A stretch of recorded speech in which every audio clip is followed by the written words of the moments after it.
नमस्कार मित्रांनो, जय महाराष्ट्र। आताची सर्वात मोठी आणि महत्त्वाची बातमी येत आहे थेट मातोश्रीवरून। उद्धव ठाकरे यांची मोठी राजकीय खेळी।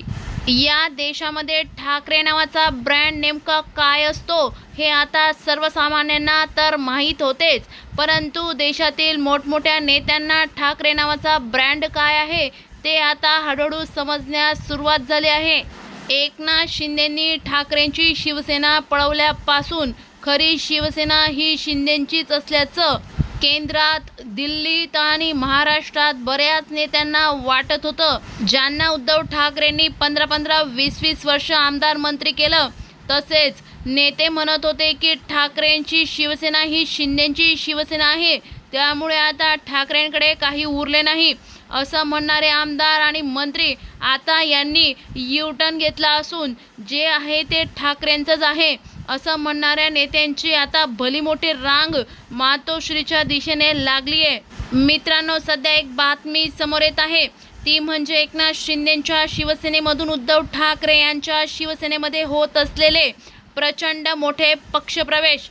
उद्धव ठाकरे यांच्या शिवसेनेमध्ये झालेले हे पक्षप्रवेश साधेसुधे नाहीत, तर आमदार आणि खासदार यांची आता मातोश्रीकडे नजर लागलेली आहे।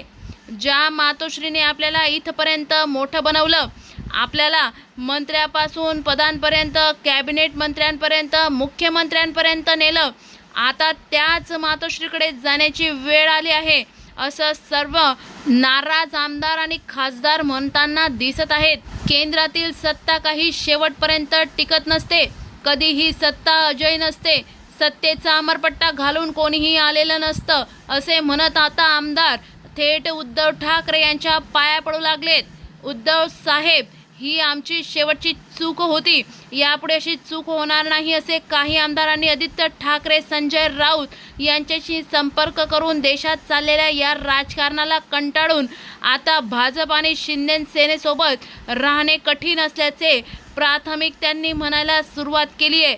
म्हणजे मित्रांनो, जर आपण नीट परीक्षेच्या आंदोलनानंतर बघितलं तर देशात आणि महाराष्ट्रात भाजपच्या सत्तेचे समुच्चाटन होण्यास सुरुवात झाली असून याचा फटका एकनाथ शिंदेंच्या शिवसेनेलाही मोठा बसतोय। आणि हा फटका बसत असताना उद्धव ठाकरे यांची शिवसेना साधेसुधे राजकारण करत नाही, तर केंद्रात नरेंद्र मोदी आणि अमित शहा यांच्या देखील पदाला धोका असल्याचे उद्धव ठाकरेंनी स्ट्रेट फॉरवर्ड वक्तव्य करून या देशाची अख्खी सिस्टीम बदलण्याचा प्रयत्न केलाय। आता खासदार देखील उद्धव ठाकरे यांच्या शिवसेनेकडे येणार असल्याची मोठी अपडेट समोर येऊ लागली आहे। एकंदरीत मित्रांनो, देशाचं आणि राज्याचे चित्र बदलतंय आणि ज्यांनी गद्दारी केली त्यांनी आता कोणत्या तोंडाने उद्धव ठाकरेंकडे यावं असा प्रश्न लोकांच्या मनात आणि नेत्यांच्या मनात पडलाय। एकंदरीत मित्रांनो, महाराष्ट्राच्या राजकारण आणि देशाच्या राजकारणामध्ये खूप मोठा सरस असल्याचं चित्र उद्धव ठाकरेंनी करून दाखवलंय। यामुळे आता 21 आमदारांपैकी कोणाकोणाला उद्धव ठाकरे गटात प्रवेश देणार, की त्यांनी उद्धव ठाकरेंवरती आतापर्यंत जहरी टीका केली आहे का, कोण कोण उद्धव ठाकरे गटात प्रवेश करणार हे येणारा काळच ठरवेल। मात्र मित्रांनो, सध्या तरी या देशाच्या राजकारणामध्ये उद्धव ठाकरेंना संपवणारा जो पुढे आलाय त्याचं संपूर्ण राजकारण संपलेलं आहे हे आता सांगण्याची गरज नाही, कारण की महाराष्ट्र हे अतिशय ऐतिहासिक पार्श्वभूमी लाभलेलं सर्वात मोठं राज्य आहे। या राज्याने देशाला खूप मोठा वारसा दिला आहे आणि हाच वारसा घेऊन ठाकरेंची शिवसेना पुढे निघाली होती। मात्र मोदी शहांनी ठाकरेंच्या शिवसेनेचे 2 तुकडे केले, तेथेच त्यांनी ठाकरेंना मोठा दगा दिला आणि सुरू झालं या देशाचं राजकारण। मित्रांनो, आगामी काळामध्ये त्या 21 आमदारांपैकी आता किती आमदार उद्धव ठाकरेंच्या शिवसेनेमध्ये प्रवेश करतात तो येणारा काळच ठरवेल। मात्र दिवस बदललेले आहेत। ठाकरेंच्या शिवसेनेमध्ये प्रवेशासाठी आता अनेक नेत्यांनी रांग लावलेली आहे, ही मात्र न विसरण्याजोगी सगळ्यात मोठी बाब आहे। आपण बघितलं की ठाकरेंनी कोर्टामध्ये निकाल लावल्यानंतर सर्व काही ठाकरेंच्याच बाजूने वळवण्याचा प्रयत्न झाला होता आणि ते सत्यही होतं। आणि जंतर मंतरच्या प्रोटेस्टनंतर धर्मेंद्र प्रधानांचा राजीनामा देखील झालाय।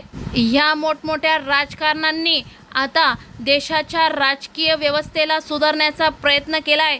शेवटी आता भाजप सत्तेवर कोणाचाही विश्वास राहिलेला नाही, पण तरीही येत्या काळात कोण कोण आता ठाकरेंसोबत जाणार हे पाहणं देखील महत्त्वाचं ठरेल। अशाच माहितीपूर्ण बातम्यांसाठी आत्ताच व्हिडिओला लाईक, शेअर व सबस्क्राईब करा। जय हिंद, जय महाराष्ट्र।